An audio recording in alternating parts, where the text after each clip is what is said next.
കൗതുകകരമായ ഈ സംഭവം നടക്കുന്നത് ഉത്തർപ്രദേശിലെ ബിജ്നോർ ജില്ലയിലാണ്.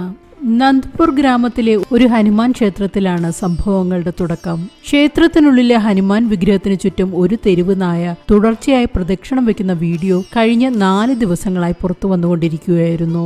നായയുടെ ഈ അസാധാരണ പ്രവൃത്തി ഭക്തരെയും സോഷ്യൽ മീഡിയയെയും ഒരുപോലെ അമ്പരപ്പിച്ചു. അവിടെ കളിച്ചുകൊണ്ടിരുന്ന കുട്ടികളാണ് ഇത് ആദ്യമായി കണ്ടത്. എന്നാൽ ഭക്ഷണമോ വെള്ളമോ കുടിക്കാതെ നിർത്താതെയുള്ള നായയുടെ ഈ പ്രദക്ഷിണം ആൾക്കാരിൽ കൗതുകമുണർത്തി. ഇതോടെ നായയുടെ പ്രദക്ഷിണം കാണാനുള്ള തിരക്കായി. നായയുടെ ഈ പ്രവൃത്തിയെ ആത്മീയ സൂചനയായാണ് ഭക്തർ കണക്കാക്കിയത്. അതിനാൽ പ്രദക്ഷിണത്തിന് തടസ്സം വരാതിരിക്കാനുള്ള സൗകര്യങ്ങൾ അവർ ഒരുക്കിക്കൊടുത്തു. എന്നാൽ മൃഗഡോക്ടർ പറയുന്നത് നായയ്ക്ക് എന്തെങ്കിലും ന്യൂറോളജിക്കൽ പ്രശ്നം ഉണ്ടാകുമെന്നാണ്. 4 ദിവസങ്ങൾക്കൊടുവിൽ പ്രദക്ഷിണം നിർത്തിവെച്ച നായയ്ക്ക് വിശ്രമിക്കാനായി മെത്തയും ക്ഷേത്രത്തിനുള്ളിൽ തന്നെ ഒരുക്കിക്കൊടുത്തു. ഇതിനടുത്തായി ക്ഷേത്രപൂജാരിയും ഇരിപ്പുറച്ചു.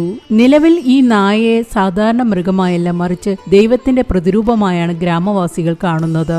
ദൂരദേശങ്ങളിൽ നിന്ന് പോലും ആളുകൾ നായയെ കാണാനും അതിന്റെ പാദങ്ങളിൽ തൊട്ട് വണങ്ങാനും ക്ഷേത്രത്തിൽ എത്തിക്കൊണ്ടിരിക്കുകയാണ്. വിശ്വാസവും കൗതുകവും ഒത്തുചേരുന്ന ഈ കാഴ്ച ഉത്തർപ്രദേശിൽ വലിയ ചർച്ചയായി മാറിക്കഴിഞ്ഞു.